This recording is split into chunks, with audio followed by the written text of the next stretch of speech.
Hi, this is Carol Pope. Hi, I'm Kevin Staples. And you're listening to Rainbow Country with Mark Tara.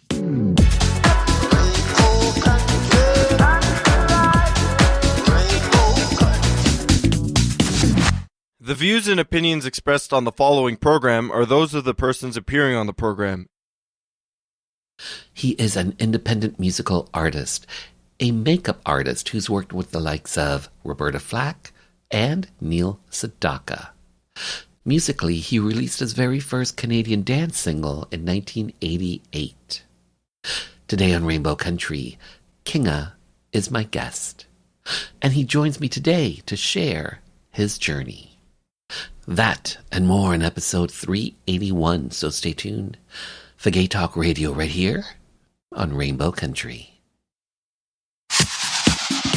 Hello, my name is Conchita. And I'm Barbecue. And my name is Hardcora. And we are the Beat Girls. You're listening to Rainbow Country with Mark Tara.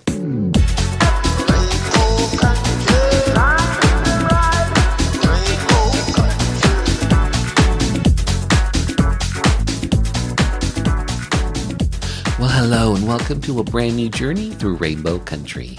As I like to call it, a little gay radio show working to give voice to the LGBT community and beyond. And as always, I am your tour guide through Rainbow Country. I'm producer and host, Mark Tara. By the way, Rainbow Country originates from CIUT-FM in Toronto and now proudly in syndication on 12 outlets across Canada, from coast to coast to coast. The Yukon, British Columbia, Saskatchewan, Manitoba, the east coast of Canada and Newfoundland, Ontario, even down to Buffalo, New York, and online. Well, thanks to you tuning in, streaming, downloading, but ultimately listening. Together we continue to build Rainbow Country into a nationally syndicated gay radio show, a #1 LGBT podcast on Podomatic.com's Gay and Lesbian chart, as well as being recognized as Canada's #1 LGBT podcast on feedspot.com. So today, Canadian independent music artist and makeup artist who's worked with the likes of Roberta Flack and Neil Sedaka, Kinga is my guest, and he joins me to talk about being a musical artist, pushing the boundaries of gender and sexuality in the Canadian music scene back in the 1980s. We'll talk about his 1988 single, Sexy Boy, new music, and more.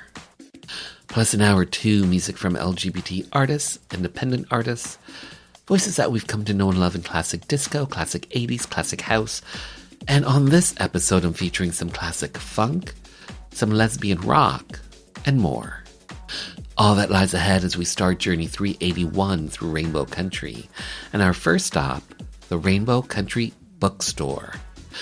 Today, have you heard of the term adulting? Ever wondered about its origins? Well, award-winning New York Times best-selling author Julie Lythcott-Haims gives us the history of the word. By the way, she's not just an award-winning New York Times best-selling author. She also worked on the 2008 election campaign for Barack Obama. She's also part of the LGBT community, and FYI, her book, Your Turn, How to Be an Adult, is available everywhere. And on Amazon.ca, it has a rating of 4.5 out of 5 stars.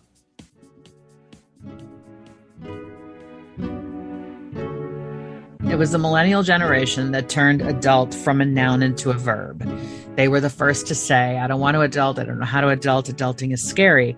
And it raised a lot of eyebrows. Like, what are they doing? Why are they saying that? And again, I wasn't judging them. I was curious. Why have they decided it's such a thing that they have to speak about it in this active verb-like sense? They felt like they couldn't do it. And they would say things like, I don't know how to adult, i.e. I don't know how to file my taxes. I don't know how to change a tire. I don't know how to iron a shirt.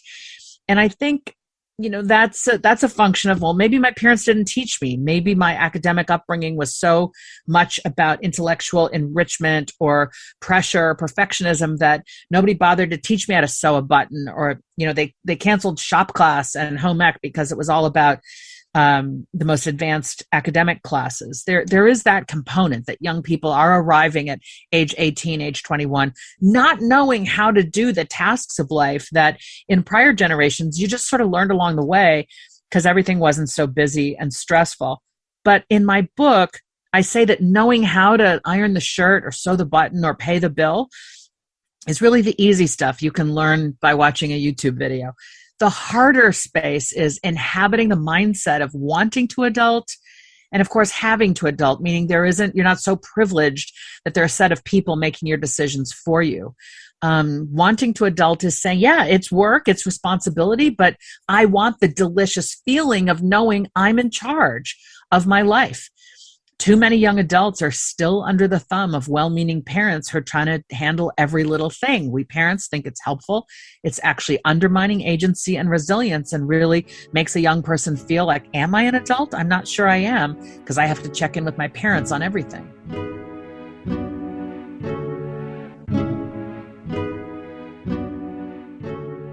Bill 7, to ban discrimination in employment, government services, and housing, based on a person's sexual orientation, was up for a vote at Queen's Park. Most NDP and Liberal MPPs supported the bill, but without some progressive Conservative legislators backing, a divisive split could rack the province. 4 PCs decided to break party ranks to vote with their conscience and support Bill 7.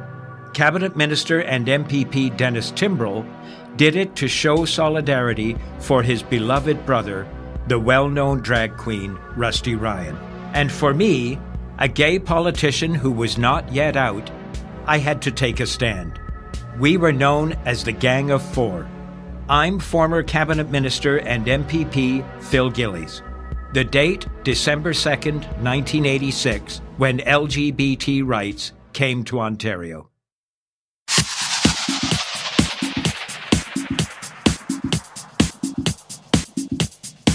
Hi, everybody. This is Gino Vanelli. You're listening to Rainbow Country with Mark Tara.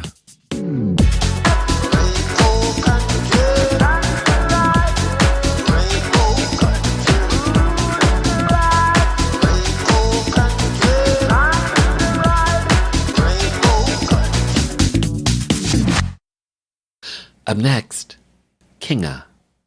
Around town, late at night, in a stretch car painted white. I'm not looking for a second best. I'm searching for the one time, unlike the rest. Champagne and caviar, you and I in the back of the car. Champagne and roses in a city all night long. You and I in the back of the car, feel so right, it can't be wrong. I'm a sexy boy, I will give myself to you. I'm a sexy boy, there is nothing that we can't do. Sexy boy. I'm a sexy boy. Sexy boy. Yours to enjoy. Kinga, hi, how are you? I'm doing great, thank you. I have to say, thank you for being here to have your voice, your story be heard by the LGBT community and beyond. So thank you for that. You are a musical artist. You're also a makeup artist. You've traveled the world with the likes of Roberta Flack, Neil Sedaka. But let's start with music. You recently released 2 singles, Something's Gotta Give, and a track that was originally released in 1988, Sexy Boy. You re-released this track with new production, new vocals. So here's the first question for you. What prompted you to look back into your archives and re-release this song from 1988, Sexy Boy, with new production, new vocals? Why did you choose to do this re-release? I think that you nailed it when you said Roberta Flack, because Okay. or Neil Sedaka. So working as a makeup artist, when I was with Roberta, especially, suddenly I was re-immersed back into the music industry in a way that I guess I always dreamed of it for myself, but I had walked away from it and I got reinvigorated by it. But then I got approached, a few years later to reissue the single by a record company. And I thought, well, yeah, why not? Somebody had posted the original single on YouTube, and people were wondering what it had ever become of me because I never kept up on social media. Well, there wasn't social media for a long time. And yeah, suddenly when they said, would you like to reissue it? I said, yeah. And then COVID struck. But once the bug was in me, I knew that there was no stopping me, because I would go back and I wouldn't just give them one song. I said, no, I mean, they didn't want anything but one song because it was a reissue type record company. But yes, once I was immersed in it, everything came back and then new material. So the 80s, let's talk about the 80s. You were nominated for a couple of independent music awards, the Casbys and the Toronto Music Awards for Sexy Boy. At the time, Culture Club was happening. In the UK, there was another artist by the name of Marilyn that had happened, was kind of happening. Your look back then was very androgynous. You had the long blonde hair, you had the makeup, a mix of both male and female. I'm interested to know, back then in 1988, in the late 80s, in Canada, you come out with this song and this image. What was the reaction that you received from the Canadian music industry? How were you received, generally speaking? I wouldn't say that I was received with negativity or with open arms. Mm-hmm. I was just this thing that just was, what do you do with this thing? And when you get nominated for awards, it's not always because you're necessarily so grand and great. It's just sometimes you're just part of a pool that's there at the time. Don't get me wrong. I'm very proud of my material. But there were people that I knew I wasn't going to win any of those awards. I think Candy was the person at the time that won the music award. Not that anyone would really know who that is now. Candy in the Backbeat. You do know Candy in the Backbeat. So yeah, being androgynous looking, and you are correct when you say Boy George. I mean, I didn't use Boy George as that preempted me to start wearing makeup. It just was two things happening simultaneously throughout the world. Suddenly I looked at him and was like, hey, this guy's got makeup on and I've got makeup on. And that's why Canada did chomp onto me, because they really thought that there was something there. Boy George was a huge success, especially in Canada. So I rode on those coattails to a certain degree. Boy George, like you said, Marilyn, but definitely Dead or Alive. And that was great. My music just wasn't as, I did pop music, but when it came time to do the 12-inch dance mix of Sexy Boy, my sound was very slick. It was too slick. I should have just went complete, Sylvester type, Dead or Alive, whatever, just big and dancey. And I went very slick and moody. So I didn't really, I didn't get much traction out of the 12-inch other than, lots of attention. Mm-hmm. In those early days for yourself, did you, because I know in 2023, I've spoken to some musicians and some artists today, and they've received some homophobia from, club owners, that sort of thing.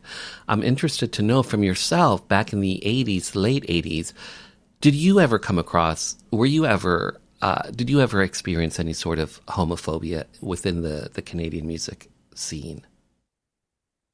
Well, not really, other than maybe what I thought was certainly an adverse reaction to, like I'm saying, there's a lot of this guys, is it a guy? Is it a girl? People didn't always know how to address me. They might address me as a male. They might address me as a female.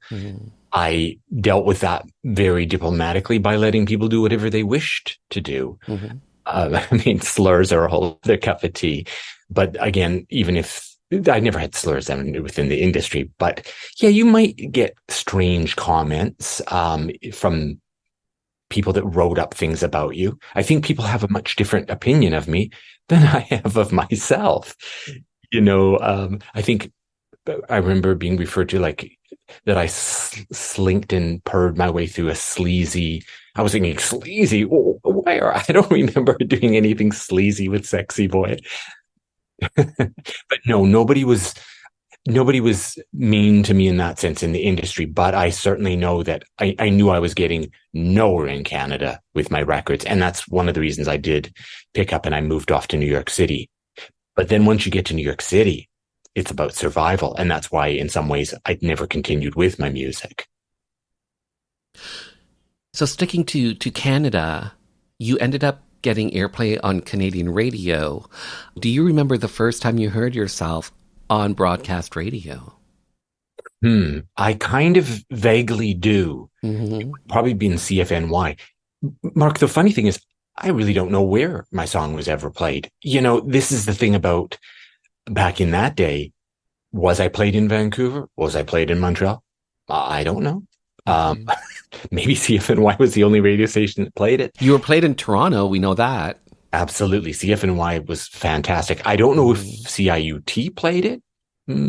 But, you know, certainly places like Chum and stuff like that, they weren't going near me. Although my face does show up in a Chum yearly calendar that they gave out to people, like a day book. And they put me up against Divine. Like, in other words, as the page folds open, there's Divine on one page and me on the other. So a little creative lumping together there. But still, I mean, it showed that Canada was fairly open-minded to some degree, even though they're kind of snickering, I'm sure, behind their backs. Or not knowing what to do with you and your look and how to market you. Yeah, exactly. But knowing, damn, that boy George, though, he really built an empire over there. And, you know, what's the airline that Branson's airline? You know, in other words, funded. Virgin. Exactly. So I wasn't to be exactly ignored, but I didn't know how to take it forward after Sexy Boy. There was just nobody ever came forward and approached me and tried to do something with me. How did this song come about? Because I believe you co-wrote it. What was the inspiration for Sexy Boy? Well, wow. I mean, Sexy Boy is really a very distinct message to say, I'm a guy. I view myself as a man. And I stole that a little bit from Boy George because at the time he had many songs that were like, you know, boy, boy, I'm the boy or whatever. He definitely referred to him as male. And I thought, well, from a marketing perspective, I do have to set the record straight. Well, I don't know if I had to, but I did. And Sexy Boy was written by me. I remember penning it and then giving it off to somebody who was a talented musician. I had never made music in my life prior to writing the first few songs that I wrote. I didn't sing in a choir. I took no musical anything in school. I didn't even sing at home. But one day somebody said, why don't you make a record? Because it's the 80s. Make a record. I was like, okay. And because it's so easy. It's so easy.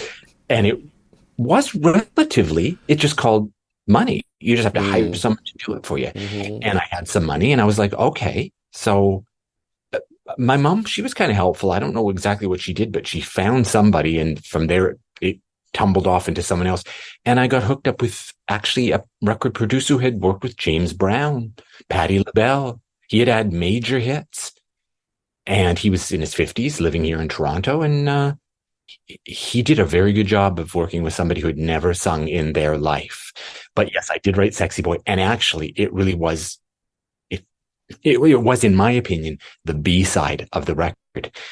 So I wasn't judging things as well as I should have been, because obviously the minute the record came out, which I independently released, by the way, just as a little 7-inch record, it was Elevator Operator it was a double A side, but Sexy Boy was really the AA side. Well, of course, everybody picked up on Sexy Boy. I should have known that, you know. And your image, your look.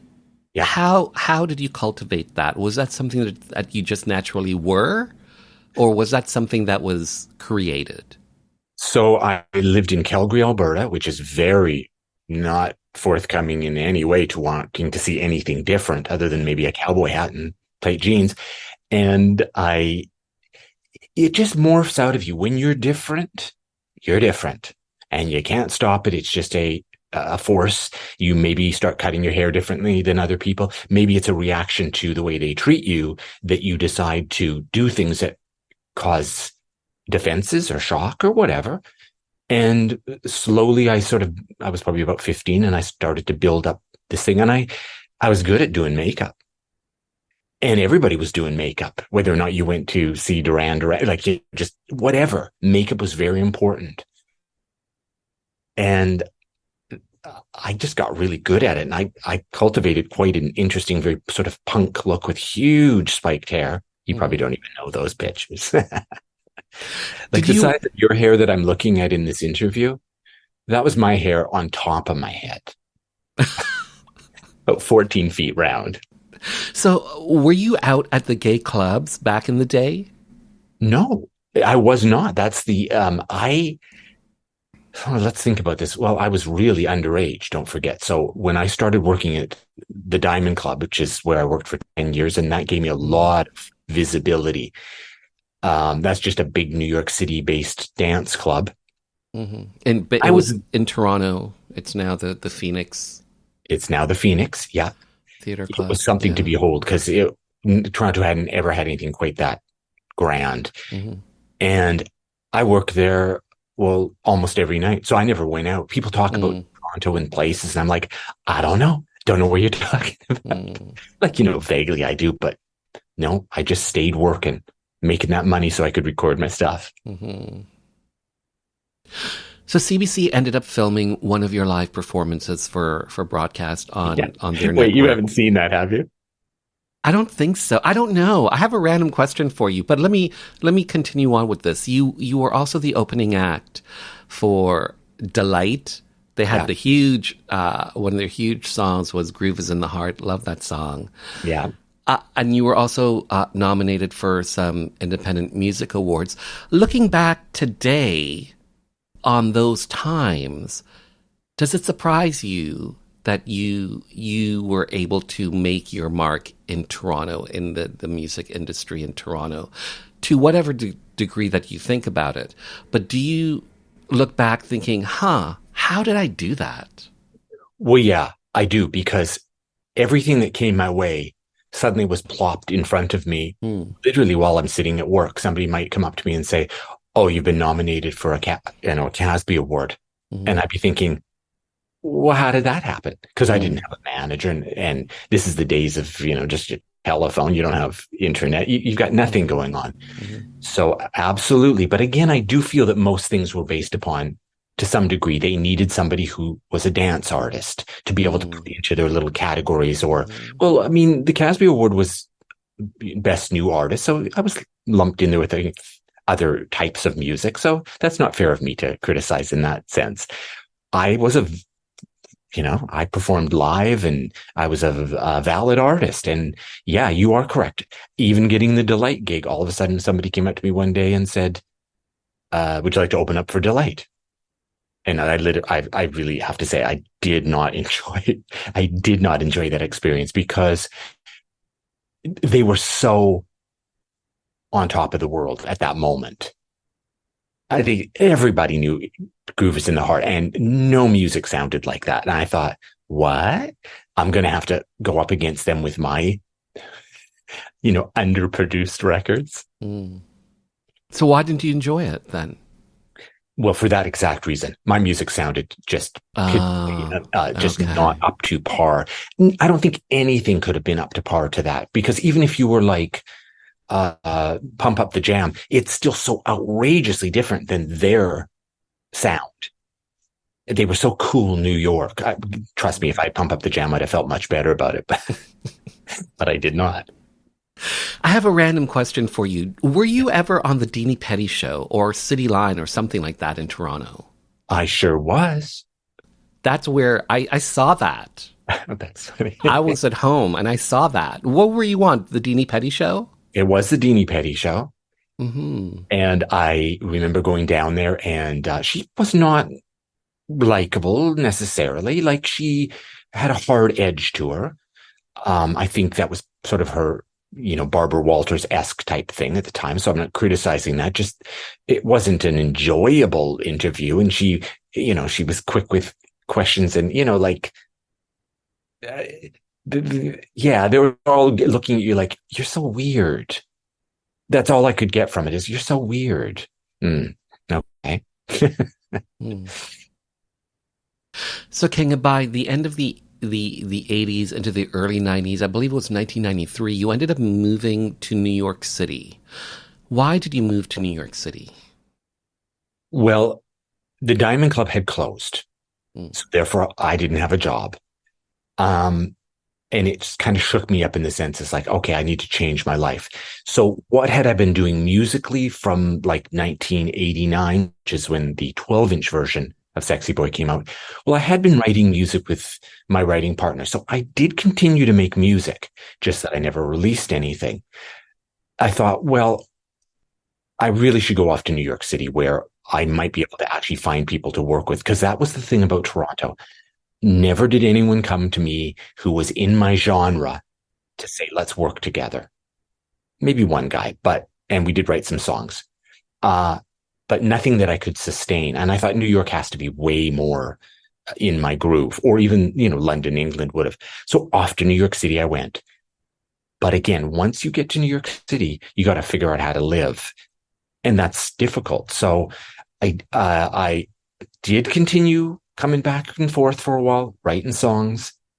And then finally I just was like, I can't do this anymore. This is ridiculous. It's not going anywhere. And I stopped, kind of cold turkey. And by the way, I do have that interview from CBC, and it's so funny. Yeah. I'm sorry I could have sent that to you. If you're going back and forth from Toronto to New York, and you're spending time in New York City, you just mentioned the UK. Did you ever think of trying your music in the UK, or did you try your music there? Again, no, I don't. I didn't have anybody that ever. I was so young, and nobody. I needed direction, obviously, and had no direction. So no, I don't know if my record ever made it to the UK. Well, my record is around the world, because I do get DJs contacting me from, strange places and asking if I'll reissue and stuff like that, trying to get a hold of copies of it. So somehow it did make its way here and there, but certainly not in large quantities, because I believe we only pressed 1,000 copies of that 12-inch vinyl. So therefore, if you want that vinyl, it costs you lots of money now. So I do need to reissue it, yes. And vinyl is popular again to a certain degree. So, it is. At the moment that I was trying to reissue it, as I said to you, a record company approached me. I loved the idea. They were going to put out basically a carbon copy of the original, same graphics. You tweak it a little bit so you're not tricking anyone into paying big money for a duplicate or a reissue. Well, there was COVID, and there was also a vinyl shortage. And I think there was I think Adele might have been to blame, because she needed all the vinyl for that, whatever album was, 20. So, yeah, vinyl's fantastic, but it's not, the whole system is not up and running as it used to be back in the days of vinyl.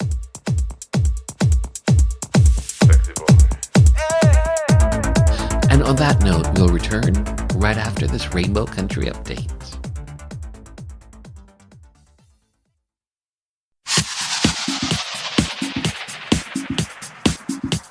Hi, I'm Paul Poirier, Canadian champion in ice dance and 3-time Olympian, and you're listening to Rainbow Country with Mark Terra.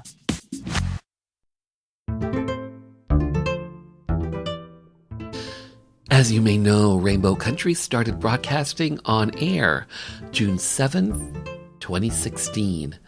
And as of today, this little gay radio show is now heard on 12 outlets across Canada from coast to coast to coast. Plus, on the podcast website, podomatic.com, Rainbow Country is a #1 LGBT podcast.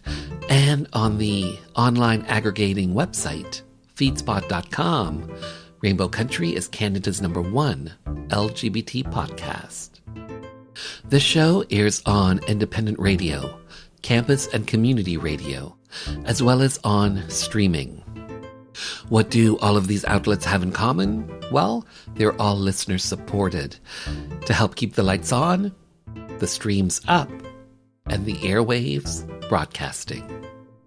So if you think episodes like The State of Trans Healthcare in Canada, Operation Soap, an inside look at the February 5th, 1981 bathhouse raids in Toronto, if you think episodes like those, not to mention giving airplay to queer recording artists from around the world, if you, like me, think it's important to have a show, to have a platform like Rainbow Country, giving voice to the LGBT community, and beyond, I hope you'll consider making a donation to this very outlet you are tuned to. And if you're listening to the edited podcast version, please consider making a donation to an outlet that does carry Rainbow Country. Simply go to marktara.com and hit the syndication banner to find a list of syndicated outlets. Rainbow Country, a little gay radio show working to give voice to the LGBT community and beyond. A heartfelt thank you for having your voice and your support be heard.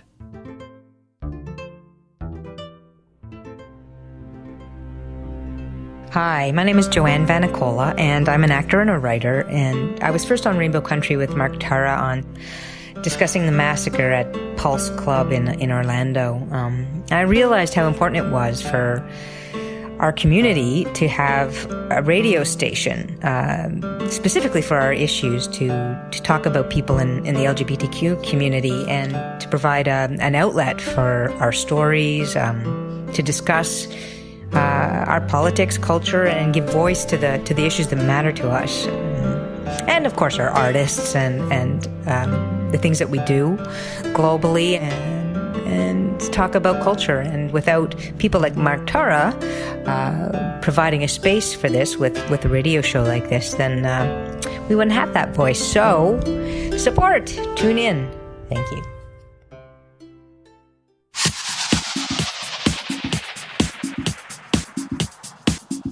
Hi, I'm Eric Radford, Olympic and world champion figure skater, pianist, and composer, and you're listening to Rainbow Country with Mark Tara.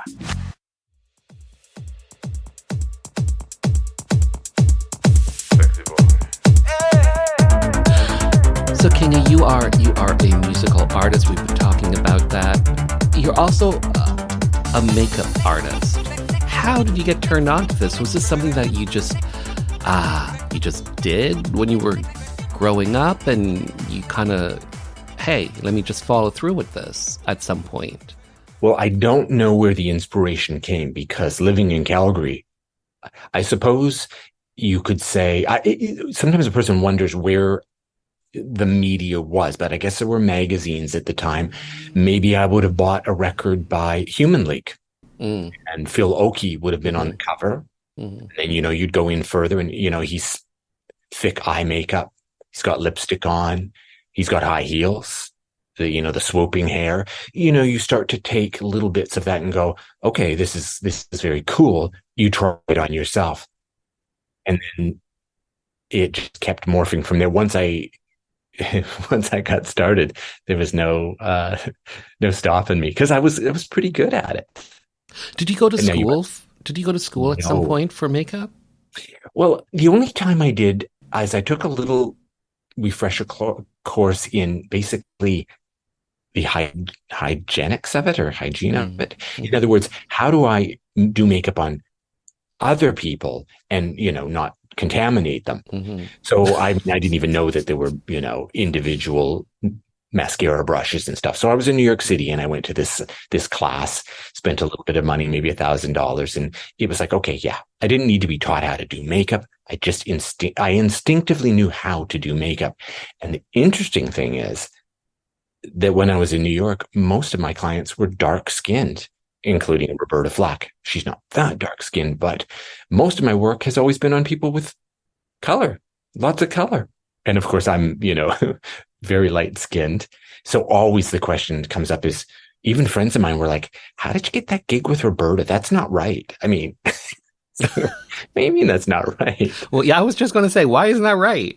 Well, because, a girl's got to work, okay? This would be a person of color who was, kind of a bit surprised that Roberta herself would not pick a makeup artist who was of color. And I think it just really comes down to that she picked me because she liked my work. She saw it. She called me out of the blue, by the way. That's just kind of bizarre. Just the phone rings and it's Roberta Flack. She doesn't tell me it's Roberta Flack, of course. So, of course, my rate was rather low. Then when she said, well, you need to come to the Dakota, I was like, the Dakota? Nobody gets in Dakota. That's like a famous, condo building? So the Dakota is a building in New York City that Yoko Ono lives in. Unfortunately, that's where John Lennon was shot. So that's why it is so famous. So let's talk about Roberta Flack then. Like Killing Me Softly with his song. Like, she's iconic. Great song, that one particular track of hers.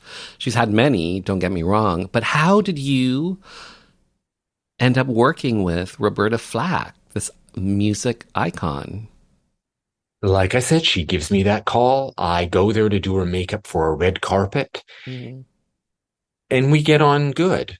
I leave there thinking, I'm a basket case because it's like, false eyelashes and all this stuff. And I know I'm really under pressure to do a good job because I'm thinking I would like to have this job again. And sure enough, that phone rings again. Sometime, not long later, and they asked me to come back and get her ready again. They realized, when I say she has a manager, they realized quite quickly that I was very, very diligent. If you tell me, what time to be somewhere, I'm there. I'm a good organizer. So after a while, my job morphed from being a makeup artist to being an everything artist. I packed suitcases. I carried her passport. My pockets were lined with money, to pay out to people. So were you basically like her assistant at that point then? It basically came down to that, except that I didn't have to do anything that regarded setting up things. That was taken care of by other people. So yeah, I wasn't to blame if, something went wrong in that sense. I don't even know if I had to call the car service to get us to an airport, but I was expected to get her to the airport type deal. Cause of course I went everywhere she went. And it was fantastic because I got flown around the world first class and first class, everything. It was brilliant. And so I take it, taking a step back, I take it you'd been working in New York City as a makeup artist at some point then? Correct. Yeah. And then she gets a hold of your portfolio somehow. Well, did you ever find out how?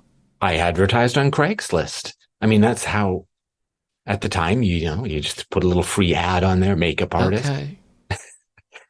and that's how Roberta Flack contacted you, you think? Absolutely, because she admitted it. And the thing about New York City is a strange little world because the big and bold and beautiful love to hang out and mingle with the low and not when I say low, but the financially just street type people. The kind of trashed. Well, to some degree, that would be okay. Sure. Long as they could bring something to the party, which is maybe their beautiful good looks, someone to hang on their arm. Roberta and I would often head off to a nightclub, and she loved having me on her arm because my hair was long, like 3 feet long. And I always dressed the part for her. Well, I dress the part always for everybody, or myself or whatever. But yeah, we look good together and she loved that. We'd go see Ashford and Simpson and And she was very proud of it. And what time frame are we talking about? I think we're around 2005 or so, or 2007. I was only with her for a couple years, but a couple years around the time that I did leave, she pretty much was slowing down. And of course, now she's slowed down to the point of not performing at all. Neil Sedaka, another iconic musical artist, Laughter in the Rain. Yeah. Some classic 70s songs. Breaking Up Is Hard to Do. Love Will Keep Us Together. He wrote that song by the Captain and Tennille did. Yeah. Talk to me about how you hooked up with Neil Sedaka. It was Kinga. There was and Neil. And by the way, I've sung with Neil too in his living room. Laughter in the Rain. Yeah, it was very fun. I loved hanging out with Neil. Neil is very chipper and fun. Roberta was more serious, not as gleeful. She's killing people softly. You got to be serious. Exactly. But Neil was all about having a good time and that big smile of his. And, if a fan came up to him, he loved it. And a hairdresser brought me to him because Neil had his own hairdresser that, got him all ready. And so that's how I got brought into the fray. And, he had just such a wonderful lifestyle because, again, this is New York City and he's living over on Fifth Avenue and he's got this monstrous apartment. I'm living uptown on the Upper West Side. And well, actually, my apartment was quite big, but, I'm just living real close to poverty. And like I'm saying, that's the grandiose of New York City is suddenly this person who's quite low on the scale of finances. That's me. I'm being taken out to the fanciest restaurants and hanging out with celebrities. And then, of course, more celebrities come to say hello and things like that. And the next thing you know, you're meeting people that you should never be anywhere near. And they're talking to you on I remember going for Thanksgiving at Maya Angelou's place. It's like, what? And there I sat at the table and she talked and I was just polite and quiet. And then she says to me finally, just out of the blue, she's so intelligent. It's like, that name Kinga, and she's got that big, deep voice. So is that not like of, Hungarian descent? I'm like, yeah. And she knows immediately that it's not a guy's name. It's a girl's name. But again, this is the fun of hanging out with that type of New York crowd is that you get taken around and it's a joyride. And by the way, one thing I'll preface is this. I'm not a drinker and I'm not a drug user. So I never got wrapped up in that type of scene because, again, that's another little seedy underworld scene where, yes, you can hang out with, the most famous of rock stars, but for all the wrong reasons, sadly enough. So you just mentioned it, the name Kinga. Talk to me about that. Is that your real name? Kinga is not my real name, but when I was, I believe, 16 and I was going to move from Calgary to Toronto, me and a friend, we thought, well, we need to go with different names. We can't come with our boring old names. Her name was Dolly. I was like, Dolly? Well, that's a pretty interesting name. Anyway, she switched her name up and I switched my name up. And I was introduced to a girl called Kinga. And I thought, that is a really neat name. Never once did I think that it was a female's name and I didn't know the background of it. But I thought, but she'll never know that I stole her name. So I did, and I, hitchhiked off to Calgary and then put out a record. So she probably did know I stole her name. And by the way, there's a lot of Kingas out there. I'm sitting here listening to you and you're just sort of touching the tip of the iceberg, I think, of some interesting New York stories. Is there some sort of a maybe a plan to do a memoir or a tell-all or something? at some point? Wow. I mean, I probably could. I certainly have some interesting stories. Have you been writing them down or dictating them into some sort of a recording or anything? No, Like have you been? No, they're just in my head somewhere. I don't really Okay. think of myself as special. I just have had an interesting, special little life. What would be fun for me is I'm actively working my music currently. When you're away from it for so long, you don't just jump back in and people even know. But the people that knew me, most of them are gone, unfortunately, or they've moved out to the suburbs. I don't have a fan base at this point, but I'm working on it. And new music is coming, and I'm trying to figure out ways to get myself actually visibly known. And then you're right. I will have a good story. But what's great is that when I sit and talk with somebody like you, at least I can bring something kind of fun to the table, even if it's, I can't prove that I had a #1 hit song. I can give you all sorts of, fun dish. So, Kinga, you are part of the LGBT community. You've seen the community morph and evolve, going from the 80s to present day. And I'm interested to know, just generally speaking, what are your thoughts on how the community has changed and has evolved? From your perspective, I mean, now we have, pronouns. People are gender non-binary now. The rise of the transgender movement. What are your thoughts on, whether they're good or bad, what are your thoughts on the evolution of the LGBT community? Well, it is wild. And I kind of laugh sometimes because I think, oh, am I part of what actually started? Because the people do come out to me, they're like, you have no idea. It's like, oh, I didn't realize, because I'm not one of the early ones. There's the Sylvesters out there and, Carol Pope, a whole 10 years before me. But I didn't realize that I had done something so brazen and ballsy by living my life androgynous. And at the time, as you're saying, he or she, there were no pronouns. People just chose the pronouns they wished to call me. The thing about pronouns is it's great that we can actually identify ourselves. However, it's always sad when you run up against somebody who's really, really strong about it and they don't have any forgiveness for that you might make that mistake. I always let people make the mistake. You can call me a she and I'm not going to chew you out. Whereas I might make the mistake and call someone something.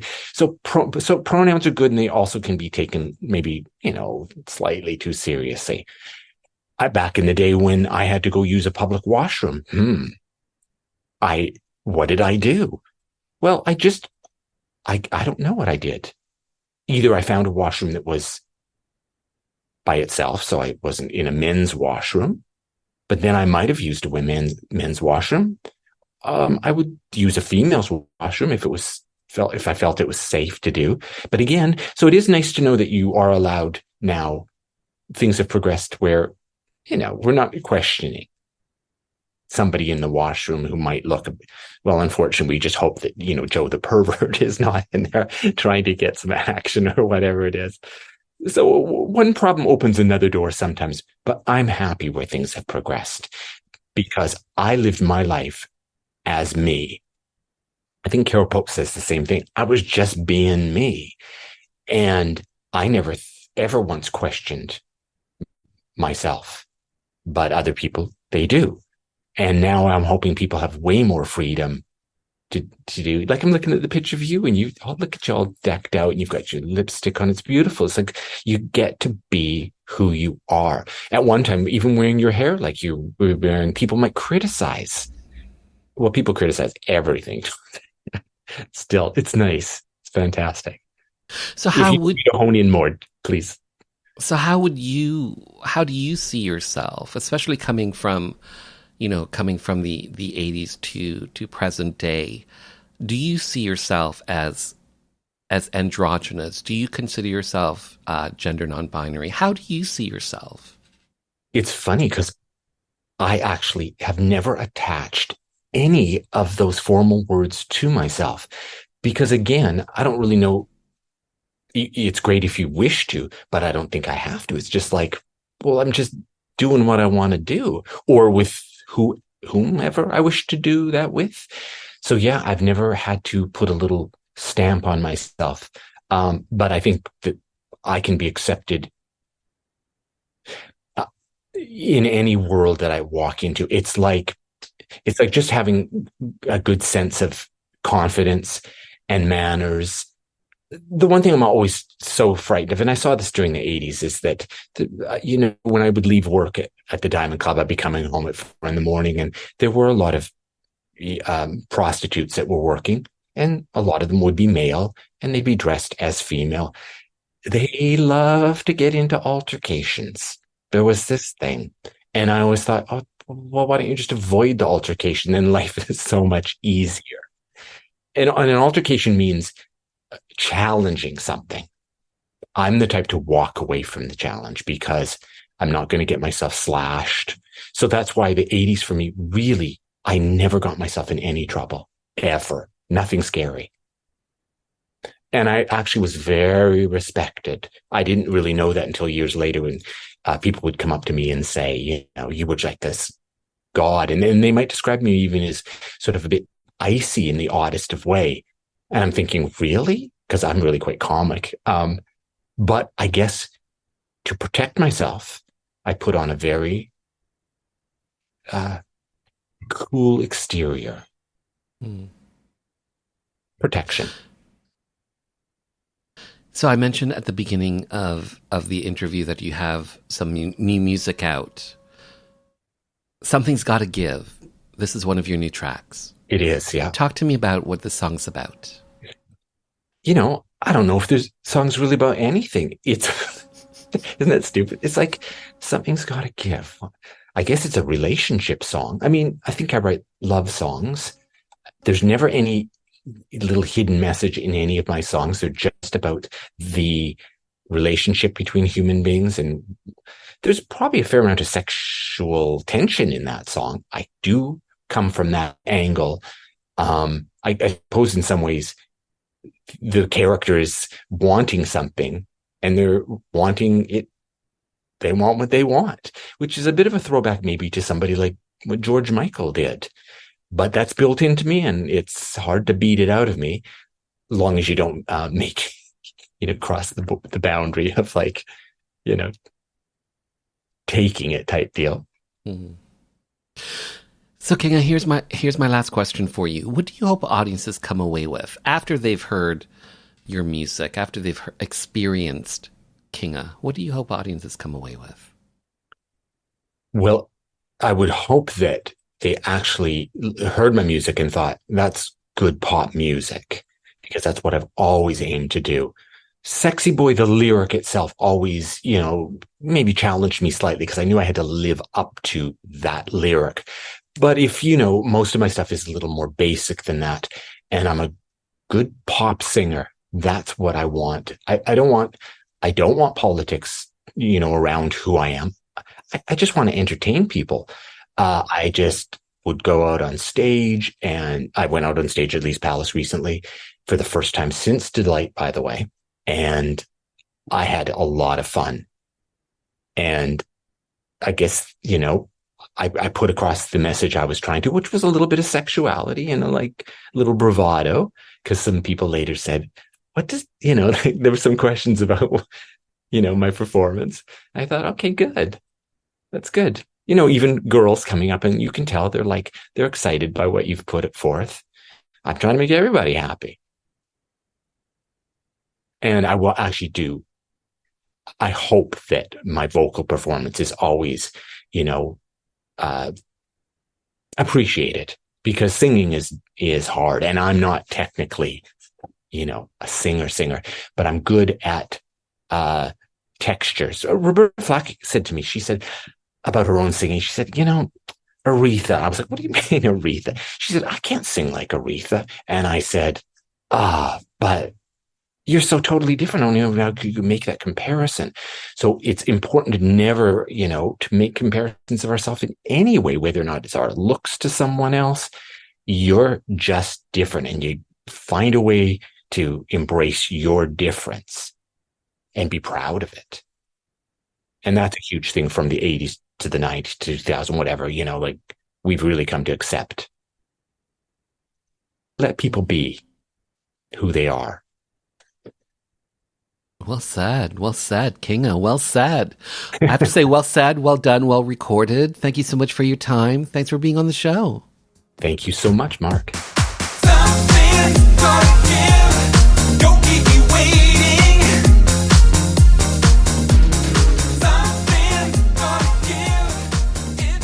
Kinga's music is available on your favorite streaming service. Plus, stay tuned because in hour 2, I'll feature a 3-song Kinga set. For even more on this artist, simply visit kingamusic.com. And that's music with a Z.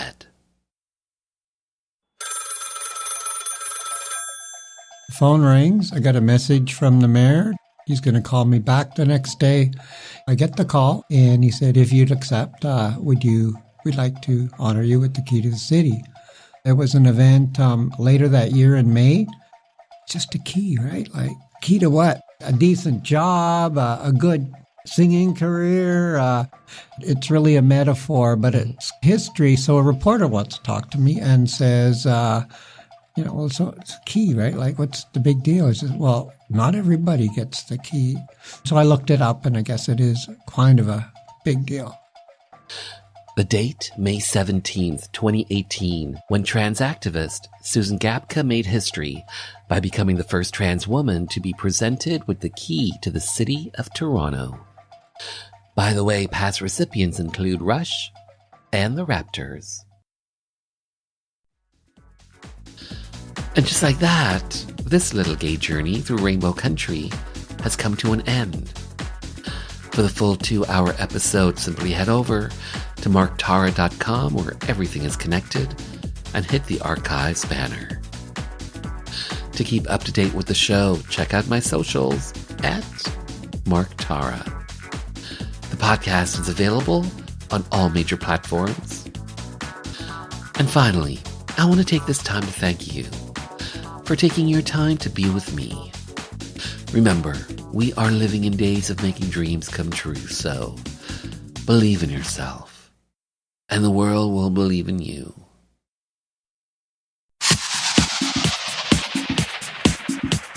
Hi, this is Michael Anthony Alago, music executive, photographer, author, and you are listening to Rainbow Country with Mark Tara.